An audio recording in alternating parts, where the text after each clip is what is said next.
Hey everyone, how you doing? This is Amon Green, Gourmet Packers all-time leading rusher, and you're watching Packers Total Access Live, your daily source for Packer content. Go Pack, go!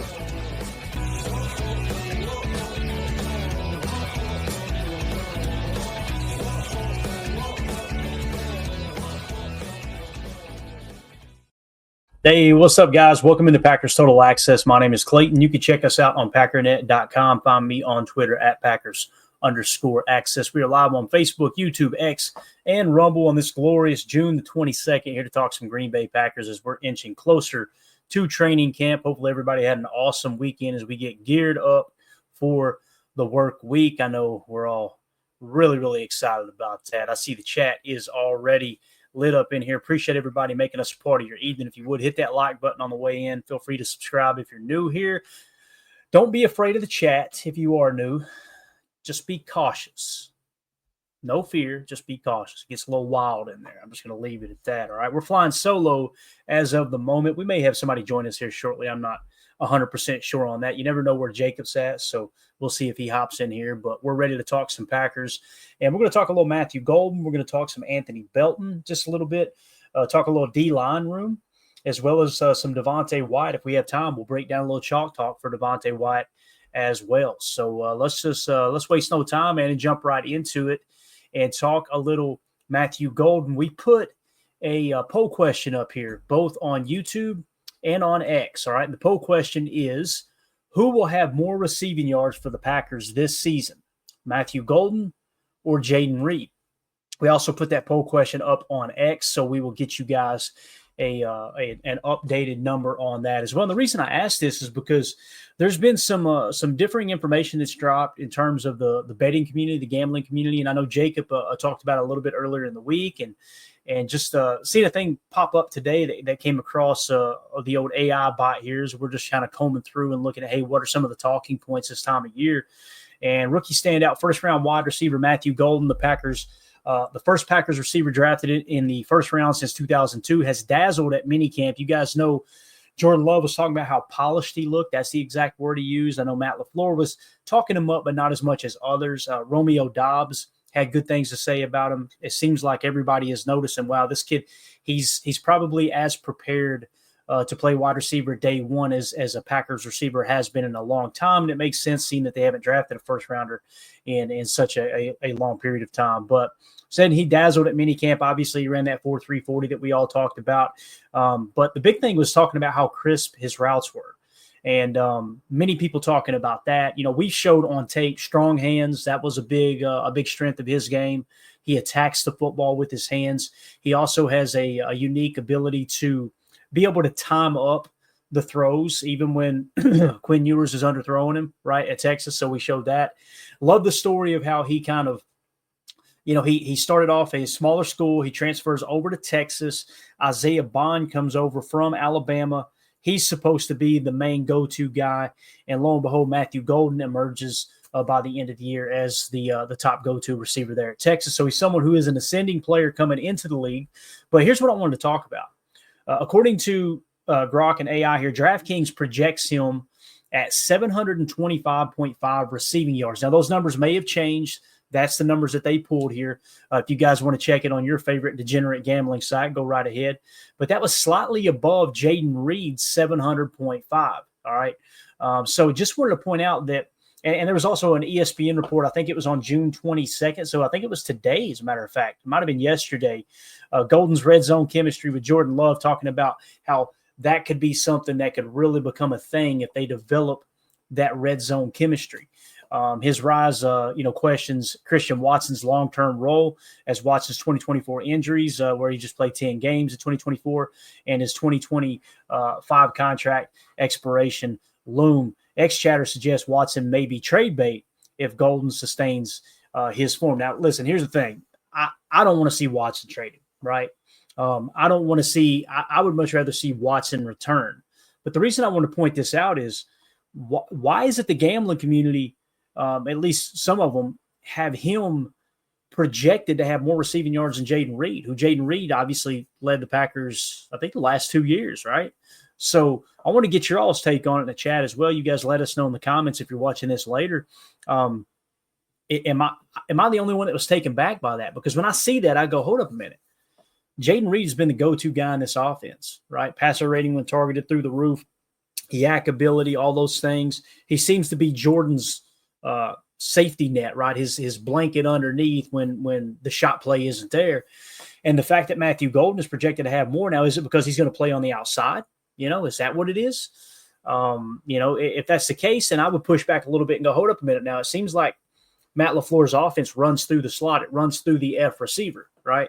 But I'm just curious to see what you all think on that. And I really can't wait to see the poll results here, because I would have voted for Jayden Reed, right? That would have been my pick. I would have said Jayden Reed going to have more yards than Matthew Golden. But again, man, there's a reason that Vegas can afford those free drinks with pretty little umbrellas in them, right? They're usually on something when the numbers are skewed in one direction or another. H.E. Solder in the chat said, the Golden Reed poll begs the question, has football changed so much that the old rule of thumb that it takes 2 years to fully develop a receiver is now dead?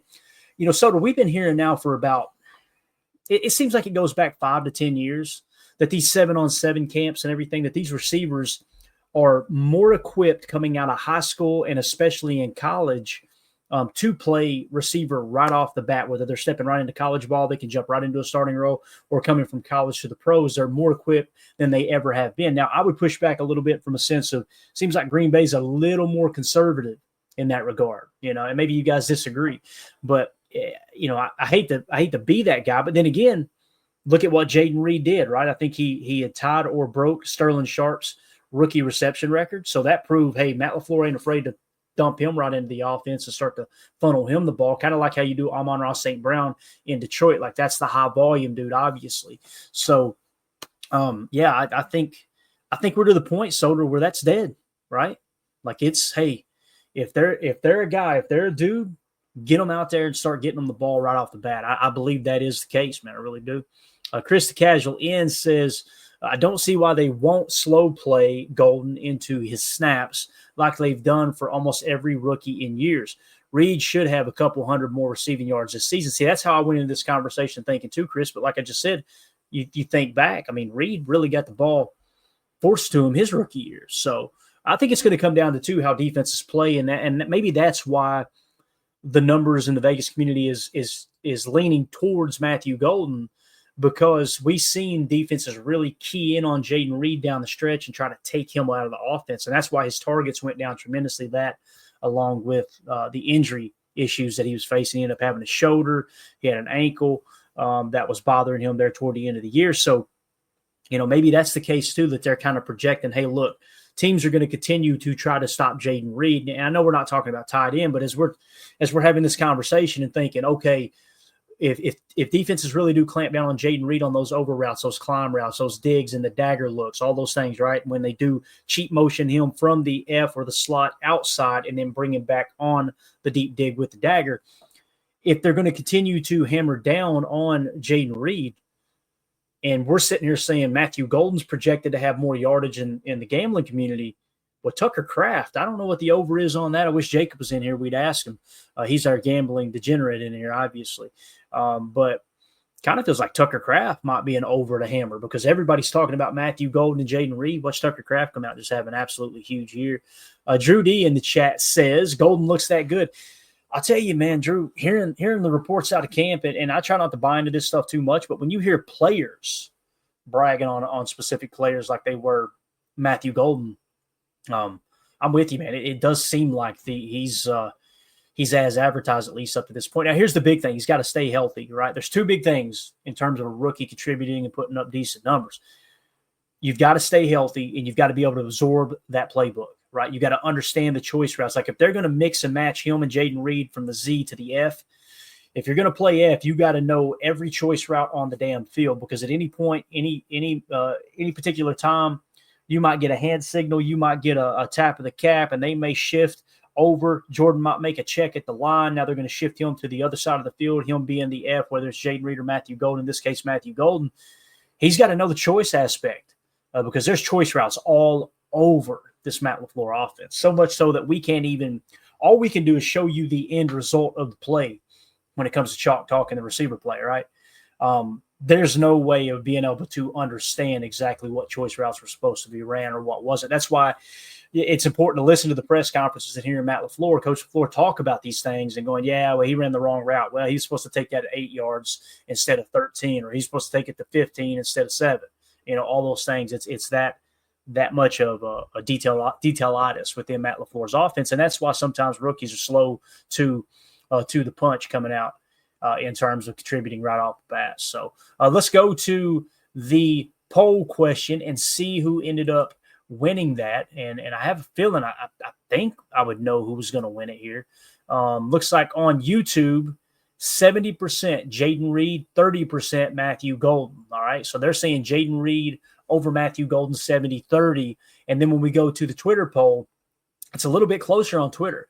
Jayden Reed 59.5% and Matthew Golden 40.5% is the way that shook out. So unanimously, everybody's saying Jayden Reed will have more yards than Matthew Golden. The fact that Matthew Golden's projected with more yards coming out of the gate might want to hammer that over on Jayden Reed. And I think we all feel comfortable saying he is healthy going into this year for sure. So there you go, little Matthew Golden talk again. Just wanted to touch on that real quick because I thought that was interesting that those numbers came down the pocket. And you guys, I got good feedback on the video we posted earlier today. I'm going to try to do that regularly, maybe once or twice a week, just give you guys a rapid fire. Here's the news from the Green Bay Packers this week, a little 10-minute video where you can just, whether it's in podcast form, download it, get the info you need right off the bat. Here's the must-know information for the Green Bay Packers on the week, and no opinions, no here's what I think it is, here's what I think it isn't, just here's what happened, bang, bang, bang, bang, bang. So we're going to continue to put those videos out for you guys and gals in that regard. So let's move it along now, and let's talk a little Anthony Belton here. All right, Anthony Belton, very interesting that we keep hearing he was at camp, he wasn't at camp, he's just not participating, but he was in the building. Keep getting mixed information on that, but just want to read this real quick. I done a quick search over the intrawebs and trying to figure out, okay, what's going on with Anthony Belton, right? And obviously training camp hasn't kicked off yet. This is what I said. There's no direct evidence in the provided information stating that Green Bay Packers rookie Anthony Belton is missing camps. However, there are relevant details about his status that might explain the context of your question. Now, I know we already talked about this. It has to do with the rookie wage scale, the guaranteed money that these second rounders are trying to get. But let's see if this shakes out the same way here. Belton, a second round pick number 54 overall in the 2025 NFL draft, remains unsigned as of, and this was June 19th, 2025. Obviously, we're here on the 22nd now, and he's still unsigned, which is a notable point since the Packers training camp is set to begin on July 23rd, 2025. The lack of a signed contract could potentially lead to a holdout, as suggested by an agent's comment that deals for unsigned second-round picks, including Belton, might culminate just before camp starts due to pressure to finalize the contracts.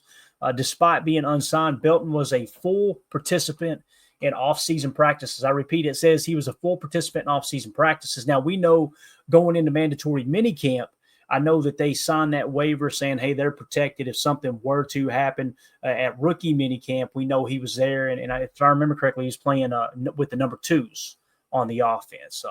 It says, here we go.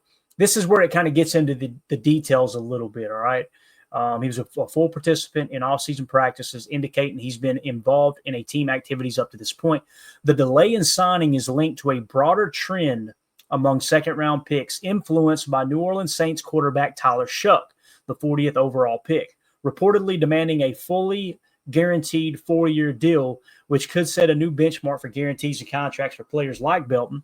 This contractual standoff is affecting most second-rounders, with only the first 2 picks of the round signed as of June 19, 2025. Now, keep in mind, we talked about Jayden Higgins kind of setting that bar because he got a fully guaranteed contract being a second-round pick. So kudos to whichever team that was. I can't remember if it was Houston or Arizona. I think it was Houston that got him, if I remember correctly. So that's really what's triggering all this. Additionally, Belton's role with the Packers is still being defined. He's expected to develop versatility primarily at right tackle and guard. after playing mostly left tackle at North Carolina State. During minicamp, he worked at both left and right tackle with the backup, suggesting he's being groomed for a flexible role. There's no mention of him missing any mandatory activities like minicamp, which concluded on June 12th. 2025. It says if your question stems from a specific report or rumor about Belton not attending camp, it's possible that new developments have emerged since the last update on June 22nd. And we're all good there. So I want to get your all take. Do you guys got any more information on Anthony Belton in the chat? Has anybody heard anything? Because, what it kind of feels like here is what it kind of feels like to me with Anthony Belton is they're going to drag this out all the way up to camp, but I don't think they're going to allow him to miss training camp. And what they're hoping is probably some other second rounders land more guaranteed money. And I don't even know how many aren't fully signed so far. But if that was the case, maybe they take it right up to training camp. And let's say they're looking for a 100% fully guaranteed contract, right, with a rookie deal, they be in Anthony Belton's camp. If they go in with that approach and then it comes up on the eve of camp and a couple other players, let's say 3 more second round picks got fully guaranteed contracts, and they go, okay, we were sitting at 50%, right? Well, let's see if we can meet halfway at 75%. Maybe they get that deal done right before camp. That could be a negotiating tactic there as well. So just want to see how that all shakes out with Anthony Belton. And Solder says right tackle. AI thinks Tom might be moving. No, what it's saying is they were playing him with the backups, with the twos, right? In rookie mini camp, and I want to say there was another camp that they had where most of the players were there. He was running with the twos at left tackle and right tackle. What that says to me, and here's the thing too, on Wildy and Tausch and hearing Brian Balaga and those guys, they were talking as if he was going to be playing guard, right? Which is really strange because just like Jordan Morgan, he played left tackle his entire collegiate career. And to the best of my knowledge, he played every snap in college at left tackle at NC State. I'm almost positive. But then immediately they start hearing rumors that, hey, he may kick over to right guard, right? Well, when you hear that, you go, what's that mean? All of a sudden, now you hear that Jordan Morgan is competing at left tackle with Rasheed Walker. So if Rasheed Walker beats out Jordan Morgan for left tackle, then obviously Jordan Morgan's going to go right back to right guard. He's going to start at right guard. I would imagine that would be the case. What it feels like to me is this isn't Anthony Belton taking right tackle from Tom and then kicking Tom around or whatever. No. I think they're looking to cross-train him so he can be what we call a swing tackle. Because you get a second-round pick. If he's going to be on the bench, if everybody stays healthy, and I think we would all agree, we hope they do. If that's the case and he stays on the bench, then the best value you could get out of that second-round pick is obviously him being a swing tackle. And I know there's some people that probably think, oh, that ain't no big deal. That ain't no big deal. Hey, when you have a tackle go down and you've got somebody waiting in the wings, whether it's right tackle or left tackle, that can step in there and be serviceable. They don't have to be all pro. They don't have to be Pro Bowl caliber. They don't even have to be, upper echelon starting 32 caliber at their, respective position. But what you're looking for is someone who's not going to completely blow up your game plan. And I know Emilio isn't here to defend himself, but last year, let me give you an example. When Elton Jenkins goes out of the game and they plug the all world, all Mexicano, I should say, in honor of Emilio, Travis Glover in at left guard, that offensive line completely fell apart. You guys will remember that. So that's why it's important, I think, to have a swing tackle. What you want in a perfect world, in my opinion, is you want a player who can play both tackle positions as a backup. This is perfect, best case scenario, right? In a perfect world. You want your backup left tackle to be able to play right tackle too, where they can play swing tackle. So if one of your starters go down, you got a swing tackle to jump right into that spot. You know who's up. There's no, okay, if the left tackle goes down, you plug and play this guy. If the right tackle goes down, you plug and play that guy. Then you flip to the interior. You want another guy who can play either guard position as a backup, right? And to me, that feels like Sean Ryan if Rasheed Walker beats Jordan Morgan out for left tackle and Jordan Morgan is the starting right guard, then to me it feels like the go-to play there, the go-to game plan would be Sean Ryan would be your swing guard. So you got Anthony Belton as a swing tackle, Sean Ryan as a swing guard, Jacob Monk is your backup center. Now, the other thing that we haven't talked about is obviously Elton Jenkins and his contract. I do not think that Elton Jenkins is going to hold out week one. I don't. And I'm hoping they meet in the middle somewhere and get that whole contract thing worked out, right? But if for some reason, worst case scenario, Elton Jenkins, if he were to, hey, I'm going to hold out until I get what I want, and Goody is just really, really, really just kind of locked in that, no, we're not going to give you any more guaranteed money. You're under contract for 2 years. If that were the case, I would like to see Zach Tom kick to center, and then it's time to put your big boy pants on, Jordan Morgan and or Anthony Belton, right? That's how I see that. You got a first-round pick and a second-round pick. If they can't start at right tackle in Tom's place, then those are whiffs at those draft picks. That's just my personal opinion. So it's not a perfect scenario, but that seems like that would be the more serviceable backup plan to Elton Jenkins missing time in week 1. And again, I want to be very clear. I'm not saying he's going to miss time. I'm simply saying worst case scenario. That's how I would like to see that. Now, with that being said, they've had Jacob Monk taking the snaps at center throughout camp at mandatory minicamp. You haven't seen, I don't think we've seen Zach Tom take one snap at center in minicamp. So it could be Sean Ryan. I think Sean Ryan took a few. So Sean Ryan could be that backup center, and they're just giving Jacob Monk every opportunity to try to win that spot. So we'll see how that all shakes out there. So again, Anthony Belton, we're going to keep our eye on that. As we come up on training camp here next month, we're less than a month away from quarterbacks. I think it was quarterbacks, rookies, and injured players reporting on the 18th.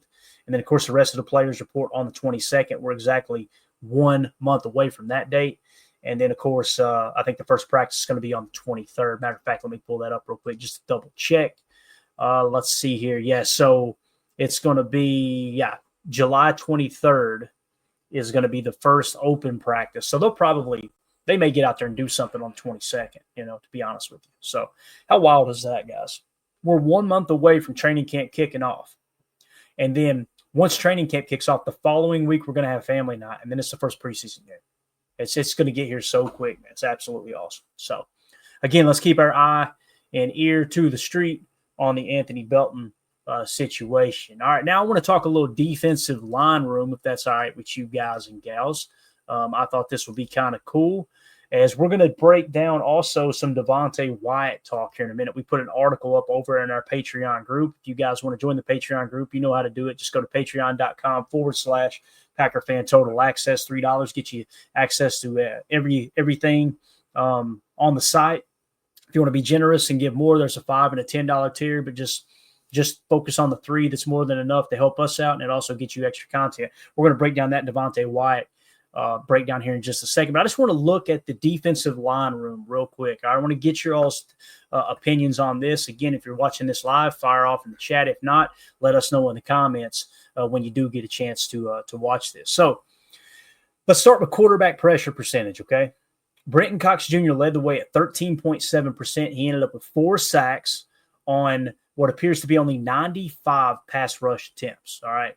So when you look at Brenton Cox Jr. and how he played, it's somewhat limited snaps, and that is worth mentioning. But the fact that he had so much production as a pass rusher, that's my number 3 rusher, guys. Now, listen, Baron Sorrell may come in, smack him in the mouth, and take that from him, right? That could be the case. But as it sits right now, what I would like to see in the rotation is Rashawn Gary and Lucas Van Ness on the edge. Now, there's rumors that Van Ness is going to kick inside. If that's the case, maybe the plan is to get Brenton Cox Jr. out there on the edge. What I don't want to see happen, I don't want to see Kingsley and Igbare take meaningful snaps away from Brenton Cox Jr., Rashawn Gary, or Lucas Van Ness. Now, you can see with the play time here, Gary 58%, Brenton Cox Jr. 35%, Lucas Van Ness 39%. Keep in mind that the reason that Lucas Van Ness's snaps were so low is because Preston Smith was on the team for a significant amount of the season before they traded him away to Pittsburgh. So that once he left, you get to see LVN in the lineup more often. He played way, way better. Oh, Lord, AFAM's mom's in the chat. He played way, way better in the second half of the season, kind of even with the cast on that thumb, right? And I know some people say pass rusher, who cares about the thumb? No, you've got to be able to use your hands to rush the quarterback. You've got to. So, again, Brenton Cox Jr., 13.7%. Rashawn Gary, 13.4%. Lucas Van Ness, 11.2%.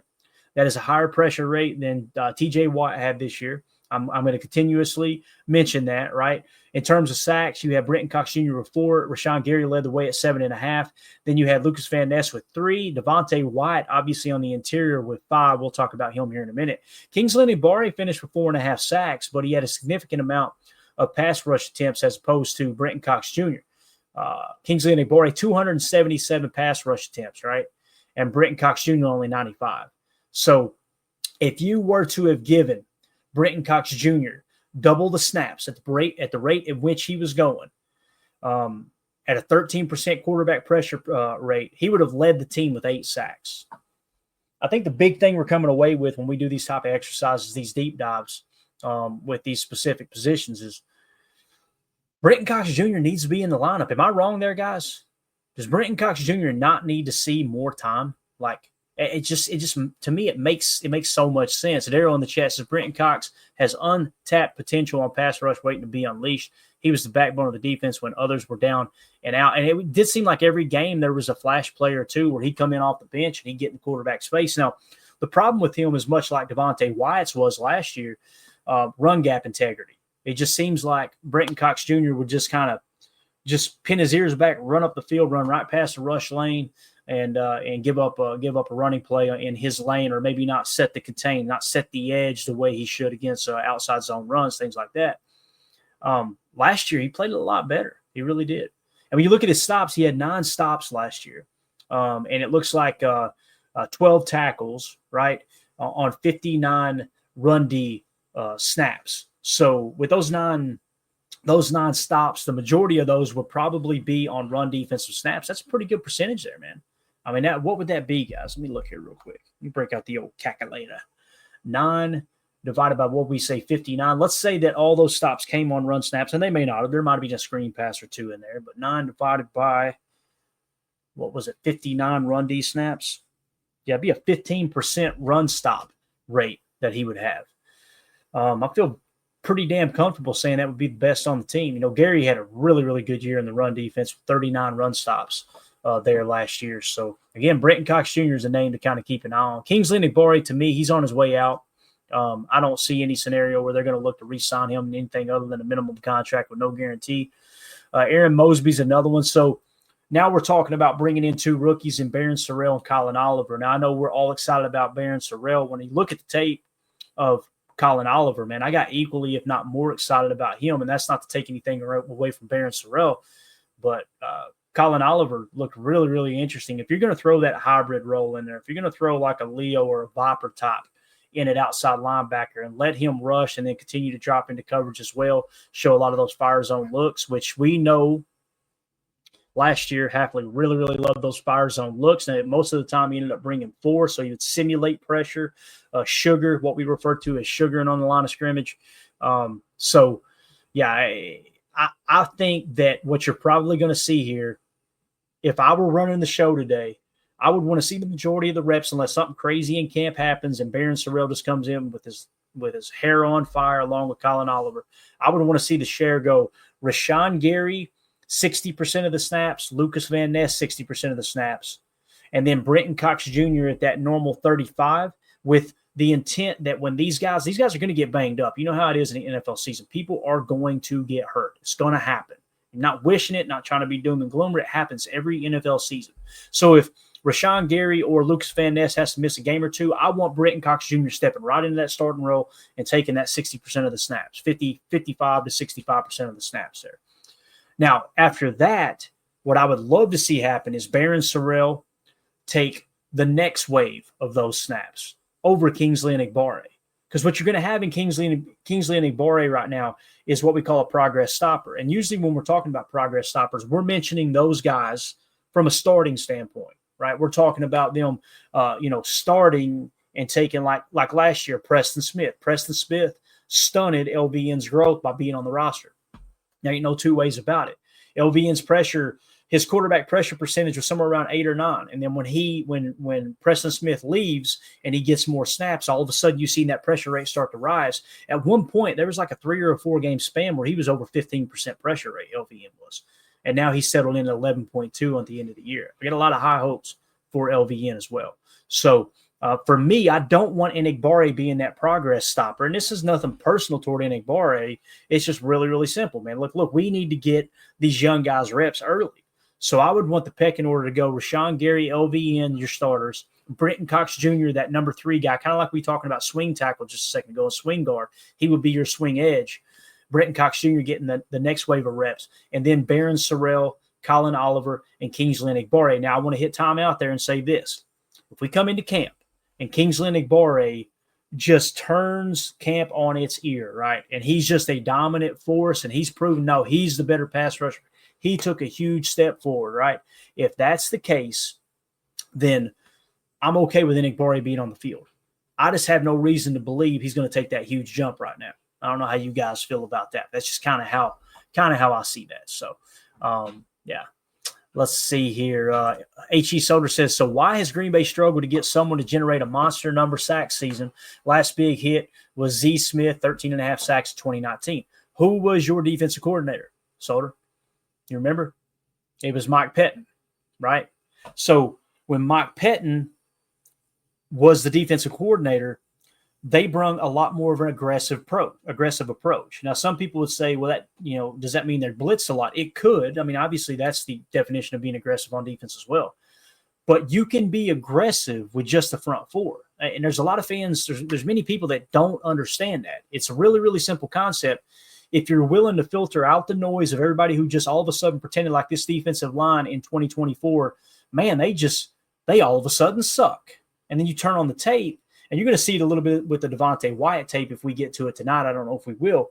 But you'll see a couple of plays where he kind of lags back a little bit, and then he sees a shot, and he just takes a shot and goes, right, where he's kind of protecting a rush lane.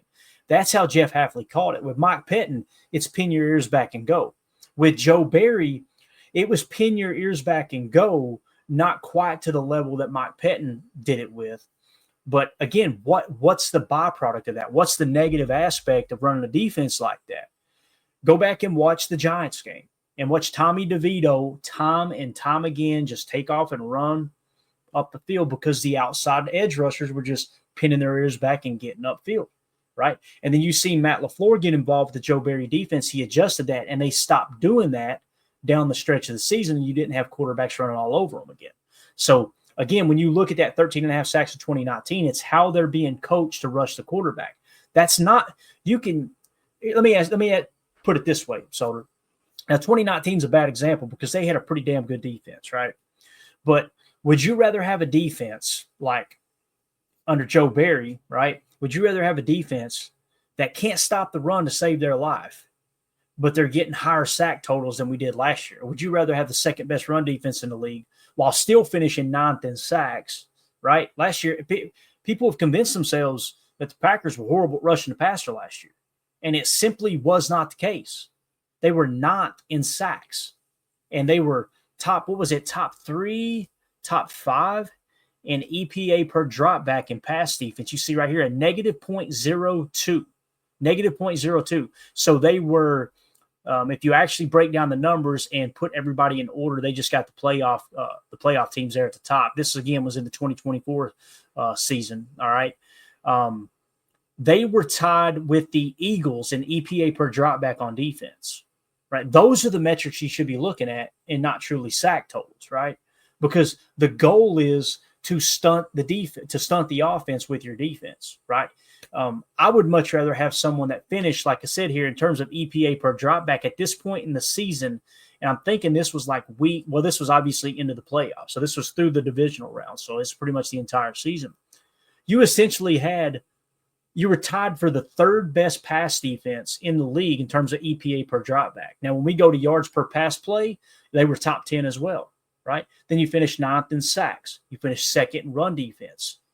That's what you need to be focused on, not so much the sack total. So, again, sacks are fun. People love, mainly because it is an easy stat to find. You can go to ESPN.com, find the sacks, right? You got to do some digging to look for EPA per dropback, to look for some of these advanced metrics that, by the way, EPA teams use that metric, right? The 33rd team uses on their website, and they use the SIS data solutions to compile all that information. That's how they truly gauge whether their players are playing good or not. Mostly the tape, but the EPA metric is another thing that they use pretty significantly. So, and again, I know there's people that don't like mentioning the tape, and I've noticed that the people that don't like when you mention the tape, they're too damn lazy to go watch the tape. That's very, very convenient. They like to look at spreadsheets, and PFF is the one, and I'm always going to mention this because people will pull stats from PFF and they have no way to back it up with the tape. None. It's just some random person that works at PFF that compiled these numbers by watching the tape, but you don't know who they are. You don't know their name. You don't know their football background. You don't know the specific plays that they're charting. There's two ways you can do that. You can chart it yourself, right? You can watch every single play and chart it yourself, or you can go to NFL Pro and you can actually look at these plays. You can pull them up and look at these plays in real time as you dive into it. So, again, when it comes to the defensive line room and specifically the edge position, that's the order in which I want to see it, man. Is Rashawn Gary, LVN, then Brenton Cox Jr., and then try to give the rookies a chance to take that swing role there, the backup swing role, I should say. And then from that point forward, if Kingsley Enagbare is better than the rookies, then all right, it's going to be a red shirt year for them. Let Enagbare eat if he takes that step forward. I'm just not anticipating it happening personally. So there's a little defensive line breakdown for you guys and gals. Now, we're going to continue with the defensive line talk here a little bit. We're going to get into a little Devontae Wyatt talk, all right? Now, what I did was pulled some information off online here. And keep in mind, guys, this is over in the Patreon group, okay? So if you've got access to our Patreon community, this write-up's already there for you. You've had it all day long. I put it together about 3 hours ago, I think it was, or 2 hours ago now.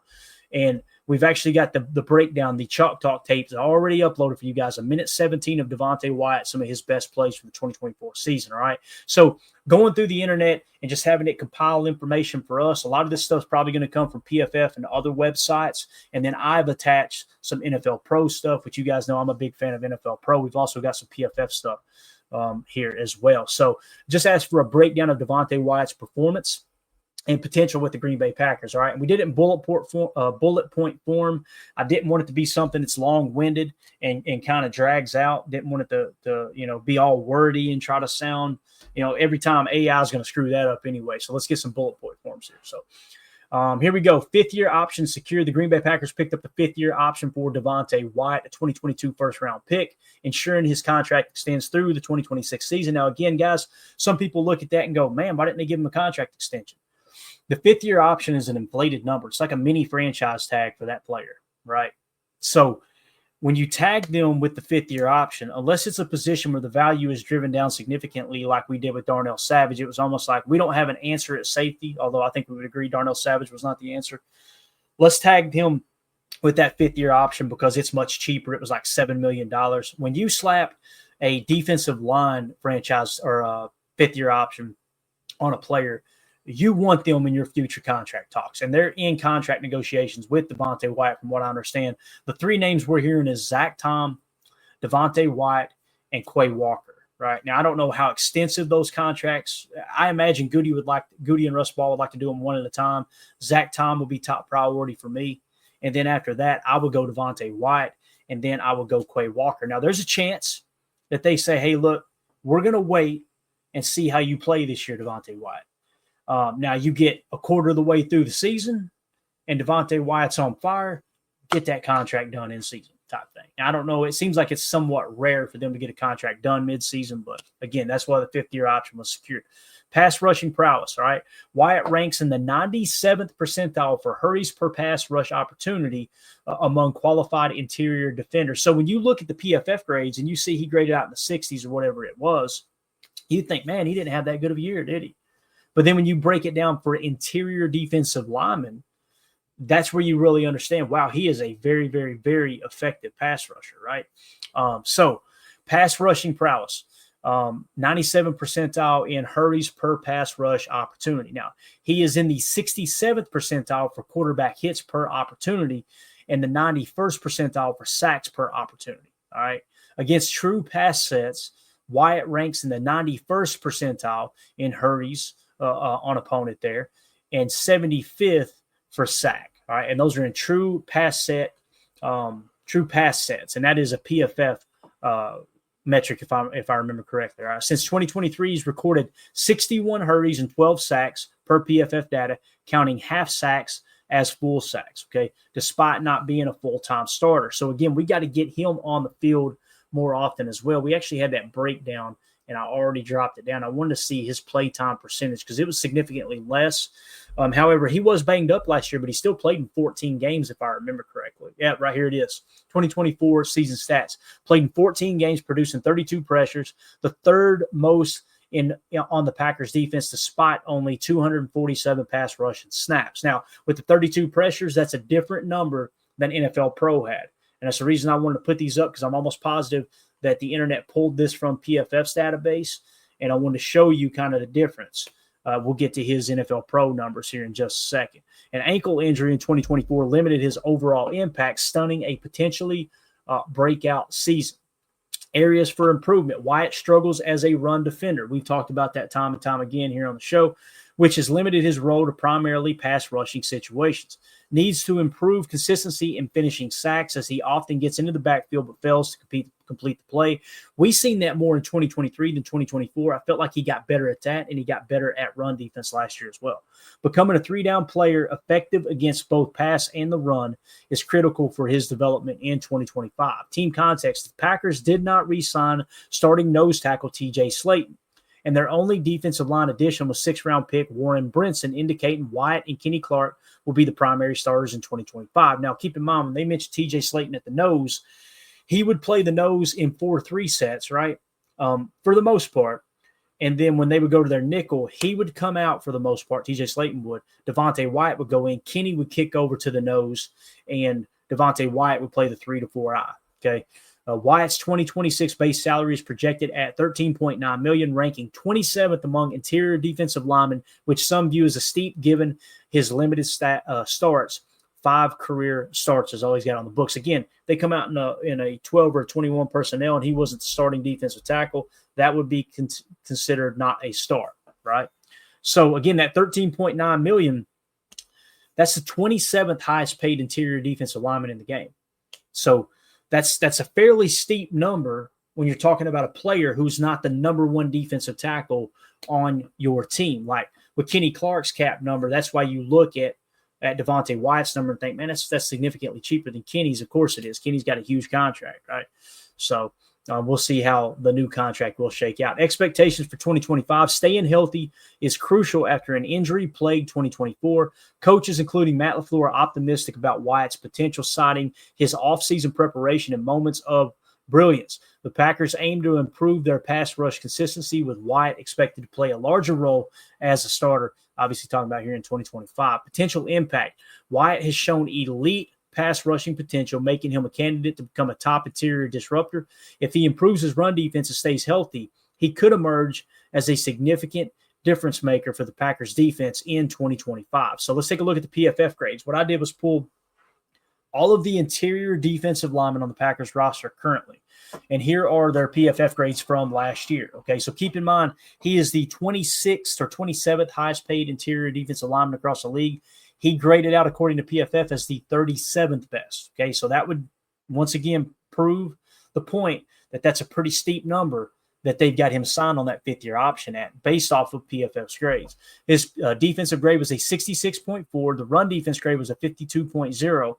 Pass rush grade was a 71.4. All right, and we're not going to worry about the coverage grade, obviously. So here's the thing, though. Much like the Packers' offensive line run blocking grades, isn't it amazing that PFF grades the Packers' offensive line, their run blocking grade, poorly every year, but their running backs just continue to run the ball so well? And everybody said, well, that's Aaron Jones. That's Aaron Jones. Well, now we've done it with Josh Jacobs. Both are great backs. Don't get me wrong. I think that PFF, and this is why I would love for them to give me a breakdown. Hey, here, these are the plays we graded. This is how we seen it. This is why we gave a negative grade, but this is just off in the abyss somewhere where we can't see exactly why they're grading these players out the way they're grading them out. That's why I have a problem with PFF. And again, I still use it as a tool. I'm going to continue to use it as a tool, but it is an issue for me anyway. So just like with the run blocking aspect, getting poor run blocking grades, yet we're a top 5 rushing team in the NFL. Look at our run defense. We were second in the league in yards per carry allowed. But you look at our run defense grades on the defensive line, and everybody graded poorly. Somebody explain that to me. in my opinion, it's because they truly don't understand what the play call is, what the technique that's being used is. I'm not talking about what gap they're lining up in. I'm talking about the touch spies that were all over the tape last year. If somebody watching the tape for PFF doesn't understand, yeah, I would normally give them a negative grade there, but it seems like they're doing exactly what they're being told to do from a defensive standpoint, or else they wouldn't have that kind of success on run defense. Now, again, the linebacker play, that's going to play a role, right? Adrian Cooper played great. Quay Walker didn't against the run, right? Now, when you look at the DBs, I felt like Javon Bullard played the run pretty well, so there's a positive, right? Evan Williams probably played it pretty well, coming down as that Spurs safety most of the time with Xavier McKinney playing post. But just something to kind of keep an eye on there. I think his run defense grade should be higher than it is based off the tape we've seen. And again, we'll try to get into the tape here in a second. I think I'll have time to break that down. Carl Brooks was your second highest graded defensive lineman at a 61.8. Again, his pass rush, 61.1. Run defense, 39.7. Something that's not known about Carl Brooks, plays a lot of one tech. Okay, so you'll see when Kenny would come out of the game, they would put Carl Brooks in the one tech in his place in that nickel set, right? That was the guy that was kind of spelling. I'm to the point with Carl Brooks, much like Kingsley Enagbare, and you guys know I was high on Carl Brooks his first year in the league. Now I'm to the point where I'm like, I don't know if he's going to be a dude or not, because it felt like he took a step back last year. But again, it's showing his strength at a 61.1 pass rush, 39.7 run defense. How are all these guys graded so bad on run defense, but we have the second best run defense in the league? That's the thing that gets me. I just don't understand it. It doesn't. The math ain't mathing, as they say, right? Kenny Clark, a 60.0 run defense, 58.4, right? Run defense grade. Now, again, he played hurt. We found that out after the season, playing with a bum foot all year long. We've seen a whole bunch of touch spy from him, occupying a double team in that one tech, and then just kind of lagging back, playing the rush lane. That's what we did notice with him. So just keep that in mind. Kobe Wooden's another guy. He's going to have to prove it. Man, I know he had limited snaps last year. I think he was banged up. So he's going to have to prove his worth there as well. So when you look at the way that Devontae Wyatt has improved or has not improved throughout his career, 2022 was his best year to 69.9 according to PFF, right? In 2023, he falls to a 59.6. And then last year in 2024, he jumps back up to a 66.4. So right now, from PFF's standpoint, and again, I don't fully agree with it, Devontae Wyatt's ceiling is a 69, his floor is a 59, and he settled in last year in between, but much closer to the 69 grade, okay? Now, when you go to the NFL Pro numbers, this is what I wanted to highlight here. Notice the pressures that were mentioned up here, okay? What was it? 32 pressures is what the interwebs pulled for us, right? And that was a PFF number, if I remember correctly. 32. And then when you look at the pressures here for Devontae Wyatt from NFL Pro, it's actually only showing 23. Okay? So, again, when people dog Gary because the pressures on PFF aren't showing as high as his quarterback pressures here at 52, according to NFL Pro, I've got the tape to back it up with NFL Pro, right? I'm siding with NFL Pro. So just like with Devontae Wyatt, listen, we can't cherry pick this stuff and make something seem better than it actually is when we want to prove a point or we want a player to be better than they actually are. He's showing 23 quarterback pressures as opposed to the 32 that PFF had. So keep that in mind. That's why it's important to cross-check. And again, the stamp of approval, in my opinion, will always be the tape. It'll always be the tape. So when I've got a metric that's backed up with tape, I can click on that 23 and watch every single quarterback pressure he had. I'm siding with that over some phantom PFF, right? Some phantom PFF grade that's going to, like I said, someone in the background grading that we don't even know about. So that's kind of how I see that there. So moving along here, we talked pressures. That's really the main thing I wanted to identify with that. Obviously, they have 5 sacks for him. That's pretty much the breakdown we had on Devontae Wyatt. I want to know from you guys in the chat, is he worthy of a contract? Is he worthy of, I'm not saying top 5 defensive tackle money. I think that would be crazy. Is he worthy of top 10 defensive tackle money? Is he worthy of top 15? Because, again, when you look at some of these numbers with the 97th percentile in hurries per pass rush opportunity, we don't have any tape to back it up to match those numbers exactly. But I just want to know what you guys think about that. Let us know in the comments section. So I know there's some people that are probably sitting here going, man, Clayton, I'm still not sold on Devontae Wyatt, and I get it. Why don't we go to – I want to go to the tape, but we're at the 49-minute mark. Guys, forgive me. We're going to hold off on the tape till tomorrow, okay? We're going to hit that tomorrow. It's hard to do a show solo for, more than an hour, and I really don't want to mail that in. I want to get the guys' take on it too. So we'll get into the Devontae Wyatt tape tomorrow, and I'll make sure that I have a note here so we do not forget it, all right? Because I want to show you guys how he played. And here's a little, like I said, Greg Rice, do it. Sorry, man, sorry. Again, I don't want it to be something where we got a lot of dead air and we're trying to drag this thing out. We got to do a giveaway here in a second. So we'll do it tomorrow, man. I apologize, Greg. We'll do the breakdown tomorrow. But here's the cool thing. Greg, you're in the Patreon group, right? Go to that Patreon post, and every clip we're going to break down, I've already got him circled, highlighted. You'll be able to watch those snaps. You watch it, get a jump on it, and then when we break it down tomorrow, you can let us know what you think, man. That'd be a lot of fun to do it that way, okay? Let's go to the chat real quick before we get ready to do the giveaway and wrap this thing up. Chris Casualin says, Wyatt, not worthy in my opinion. I understand, because, again, you're willing to overpay for great. You're not willing to overpay for good. Now, when you look at the numbers that were pulled from multiple articles where they're saying he's in the 97 percentile, that would suggest great, right? But when we go to look at the tape, you only got enough tape to back it up to suggest that's not great. It's good, but it's not great. Now, when you're looking at it from a team standpoint, he did lead all interior defensive linemen on our team with a 9% pressure rate. So that checks the box, right? So now are you willing to sacrifice your best interior pass rusher because we don't want to pay him, I don't want to say top dollar, but very good money because we deem him unworthy. So, Chris, the way I look at that is you got to build a basement, right? You got to build that foundation. If we say he's not worthy, right, and I'm just kind of playing devil's advocate because I somewhat agree with you with your take there. If we're playing devil's advocate and we say, okay, we're just going to walk away from Devontae Wyatt and let him go into free agency, he's not worthy of that contract. You're starting from square one, right? You're starting from the very beginning again. Because Kenny Clark's number, you got to do something with that cap hit next year. It's astronomical, right? He may not even be on the roster. So now you're starting all over at defensive tackle.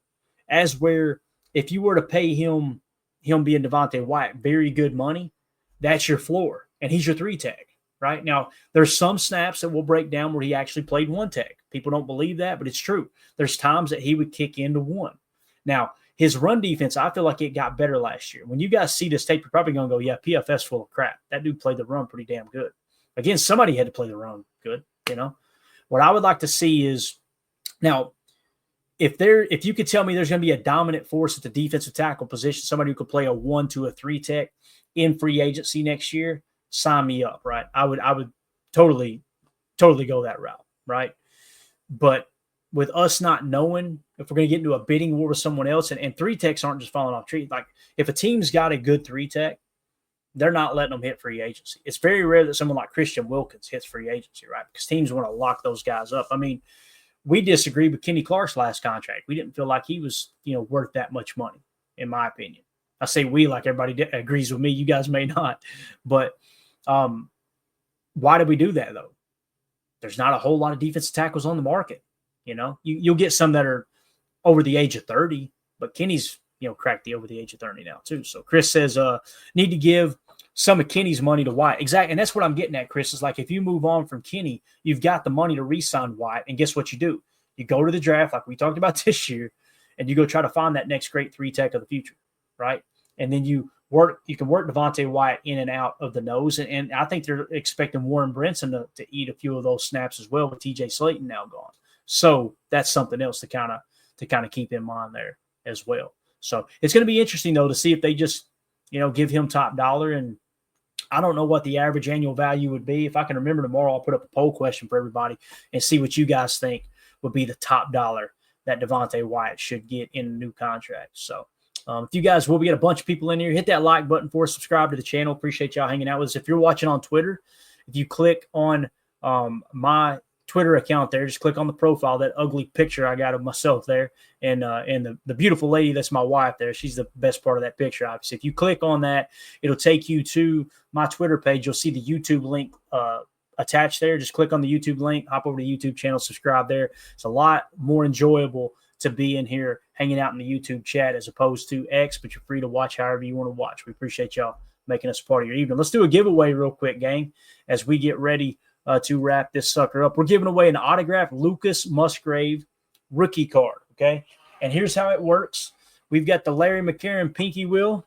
All right, everybody who's a member of our Patreon group, $3 tier or more, you're going to be entered into this contest one time, okay? So everybody who's a member of our $3 tier, they are listed over here to the right. And what we're going to do is shuffle this sucker to make sure it is not rigged, all right? So I need somebody in the chat. Give me a number between 1 and 10, as Greg Ross already beat me to it, says it's rigged. John Johnson says it's rigged. This is the safest, most secure giveaway in PTA history right here. All right, 1 to 10. We got Jake G126 says 6. Holmes says 4. Let's add them together, all right? Let's say 10. So we're going to shuffle this thing 10 times here, all right? 1, 2, 3, 4, 5, 6, 7, 8, 9, 10. Let's spin this sucker. The winner of the autographed Lucas Van Ness rookie card is... Need Tim here for the drum roll. Todd Larson. Todd Larson is the winner. All right, now you guys know how we do this.